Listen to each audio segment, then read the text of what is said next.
Hello guys, I'm your host today of the podcast Panic and Me. It's just me, Olivia, today because I wanted to talk about a few topics that are just basically relevant to me. They're unscripted, I'm just kind of going to go for it because they're quite personal topics, and I think that it will be a lot more kind of authentic and genuine if I just talk really rather than writing myself up a script. So I'm sorry if I go over the same points or I'm a little bit, less fluid than usual. But I hope that some of you get something out of this still. So what I wanted to talk about is I have mentioned before that I got really poorly recently with my mental health, and I've had to take some time off of my studies. I'm taking a year out to focus on getting better. And basically in this video, I just want to talk about taking time out, the difficulties of that, why it's often a positive thing. And two, I just want to talk about how I'm using my time out, because lots of different people have kind of asked me, well, what are you going to be doing during intermission? And my answer is often, we'll get better. My answer is, it's a time to get better and improving your mental health after you've had, a mental health crisis is a full-time job. Often that's why you need to take time off work, because I want to go back healthier and stronger, but hopefully than I've ever been, in order to avoid relapses in the future. I want to go back with a huge skill set, so that I'm mentally resilient enough to kind of cope with the demands of things that I put myself through in my life, really. So firstly, just this is relevant if you want to take time out of study, if you are signed off sick from work, or if you just choose to take some time out because you're struggling with your mental health.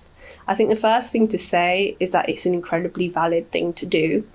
It's a brave choice, and it's important that you have that time to recover, because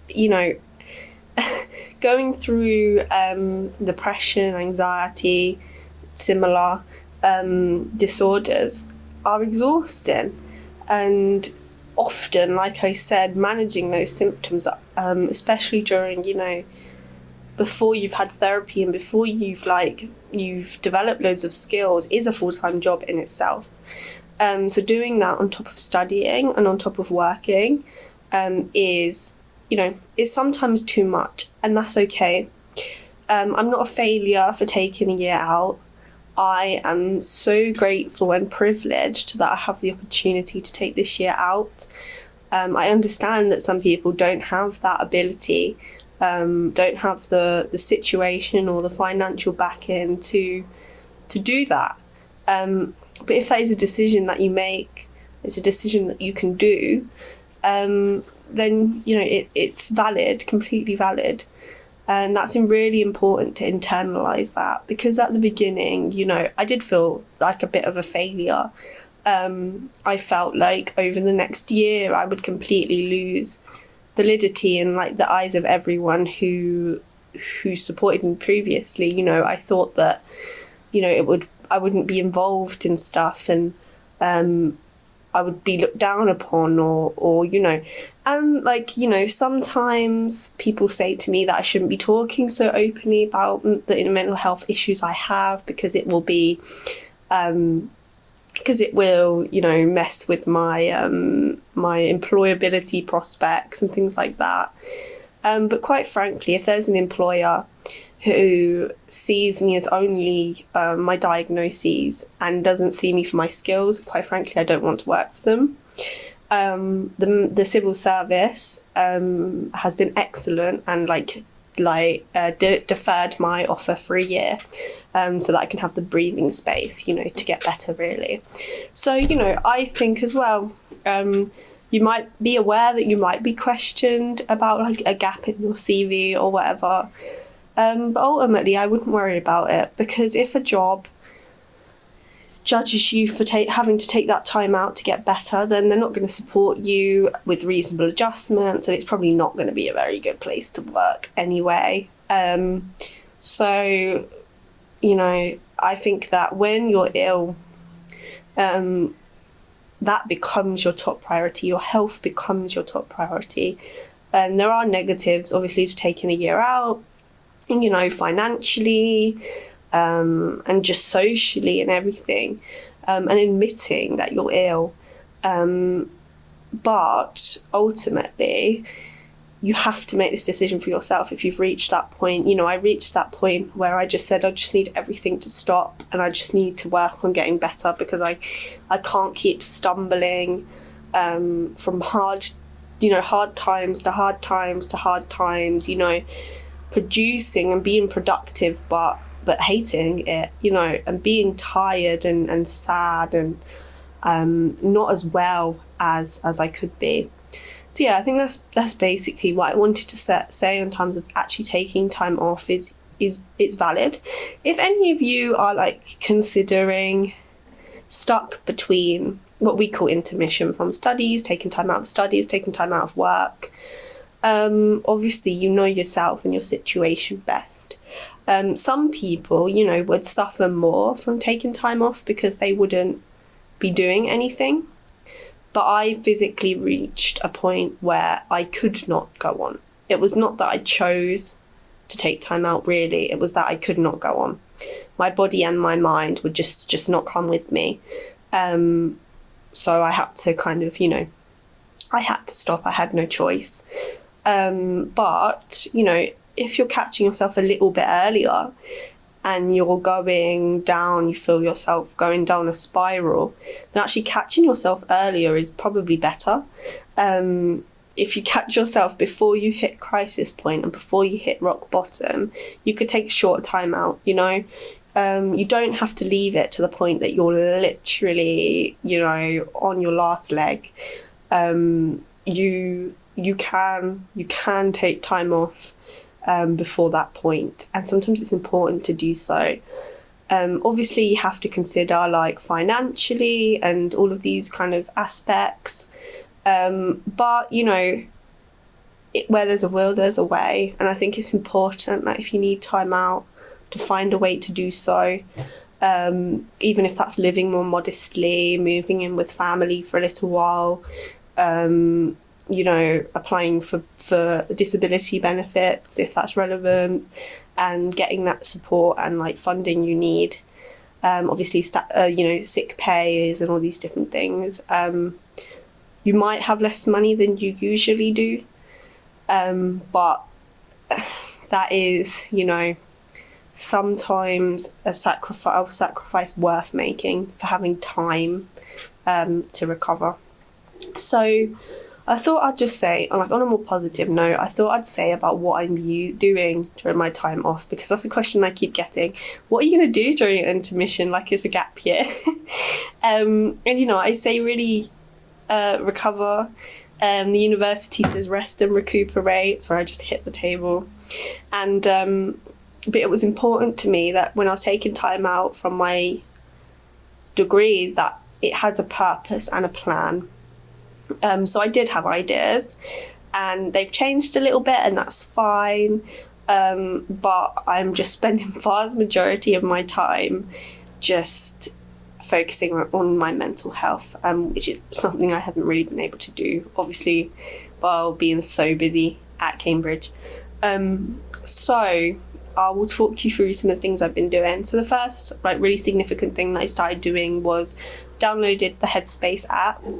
And I've been meditating every morning. And I know meditation is this thing that, like, everyone kind of passes off as, like, everyone's kind of like, oh, meditate and that will solve all your problems. And it doesn't.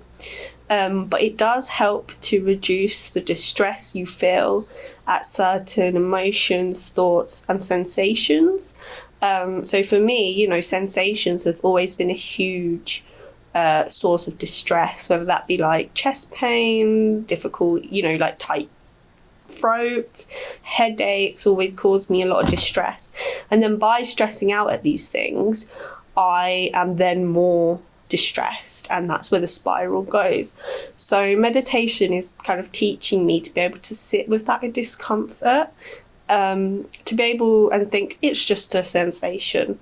or it's just an emotion, or it's just a thought, and I don't have to chase that down the rabbit hole and make myself feel worse. So I definitely recommend like trying a little bit of meditation, give it a few weeks, at least give it a shot. If you hate it, fine, it's not for everyone. But I am finding it useful, and I have been somebody in the past that's been a bit like, oh, I can't be asked to kind of sit there breathing, or like the breathing would be distressing to me, because you've got to be in the right place as well. But yeah, it's definitely worth trying. Second thing I've been doing is exercising. And I know all of these things are like just typical advice that somebody would give you. But the thing is when I was so busy, I didn't have the opportunity.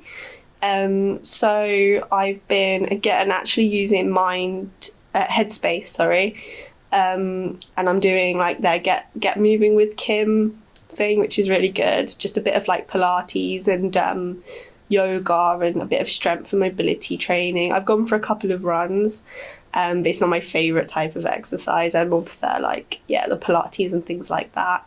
But I do make sure that I go outside and go for a walk, at least every other day, really. And sometimes go out with my partner and just walk, even for 5 minutes, could just make me feel a little bit better.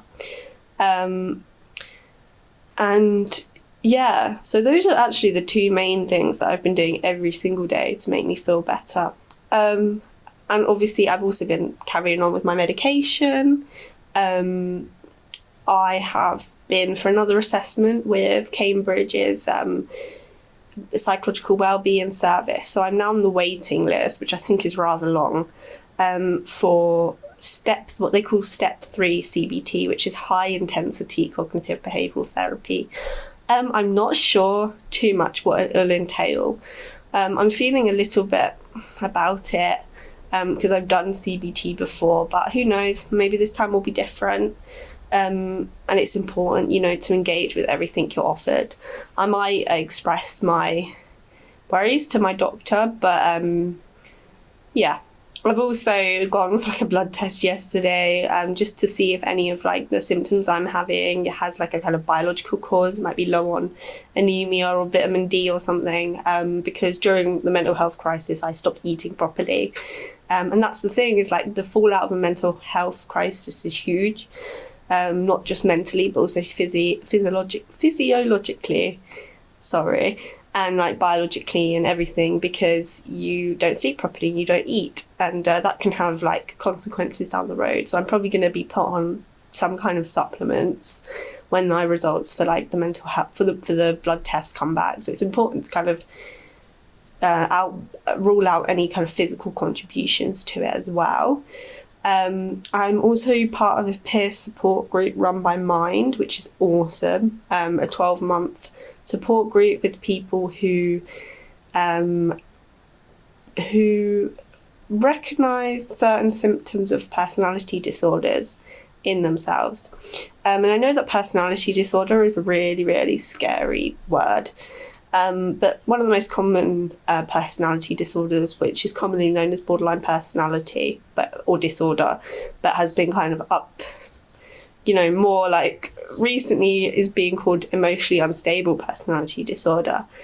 It's actually just simply a person who feels their emotions more intensely than the general population, and that is literally all it is. People with BPD or EUPD face quite a lot of stigma, where they're told, that they are untreatable or whatever. But I think, or people are scared of it. But the reality is it's just people who, rather than feeling a little bit sad, it's it's the end of the world, or rather than feeling a little bit happy, you're just really, really happy.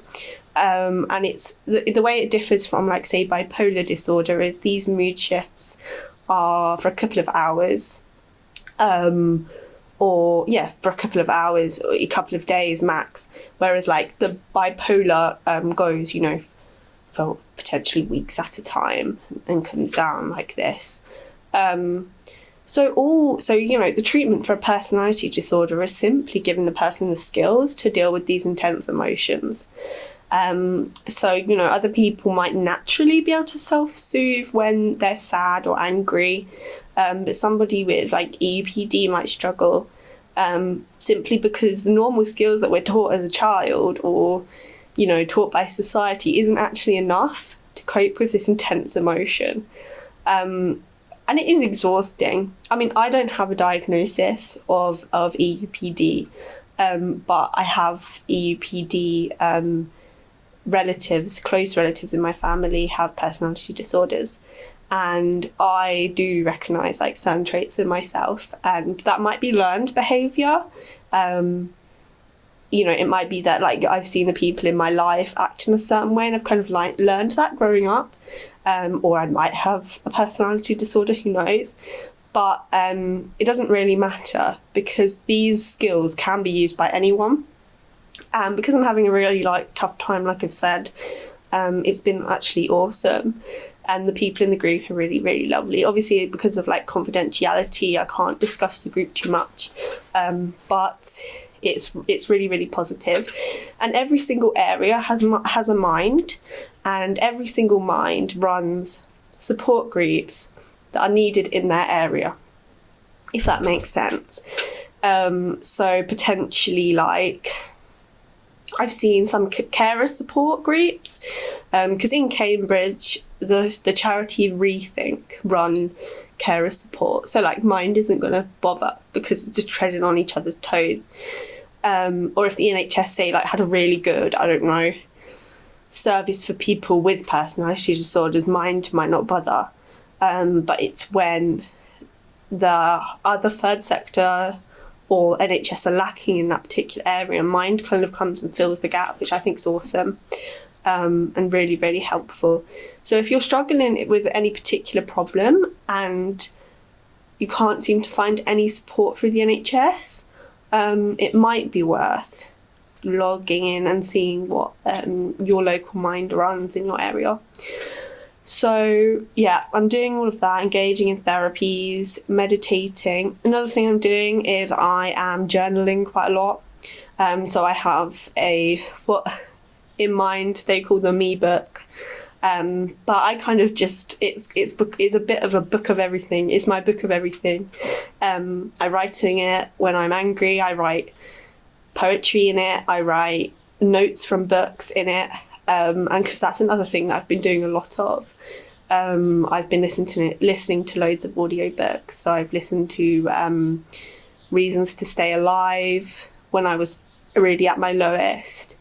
I've read loads of different books about trauma. The Body Keeps the Score is really good, but it's quite academic. The Nine Secrets to Thriving is really great as well because it's a lot more accessible, and it tells the story of 50 people who have been through really traumatic situations, and they give kind of guidance on how they came through the other end of it. And what I'm reading at the moment, which is quite good, is the Little Book of Stoicism. So Stoicism is a Greek philosophy based on the idea that we should focus on what we can control and not what we can't, and also focuses on the idea of living in the now, and also focuses on the idea of living up to our best selves at every moment. And this book gives 50 Stoic practices, and I thought that was really good because I'm a bit of an academic anyway. I enjoy that type of stuff, and also, that philosophy is what CBT, which is one of the main talking therapies used for a lot of mental illnesses, is based upon. So I thought let's just go back to the source and see what the Stoics had to say about it, which is good fun. And then other than that, just staying connected with the people that I care about, phone calls, visiting family, and getting back into volunteering a little bit, contributing to the world in some way. And yeah, I'm getting there. I'm not 100%. I still spend whole days in bed sometimes. I try to meditate every day, but sometimes it's hard to find the time. Exercising can be exhausting, or it can be too hot to go for a run. It's not about being perfect. It's about trying to take my mental health from here to here. It's about, not just existing, but being able to live like a fulfilled and happy life. And I've got time to work that out, and I'm very privileged, I'm very grateful, I'm very lucky to have that. And if anybody else is thinking about taking time out of studying or work, oh, What? that's Jasper. What?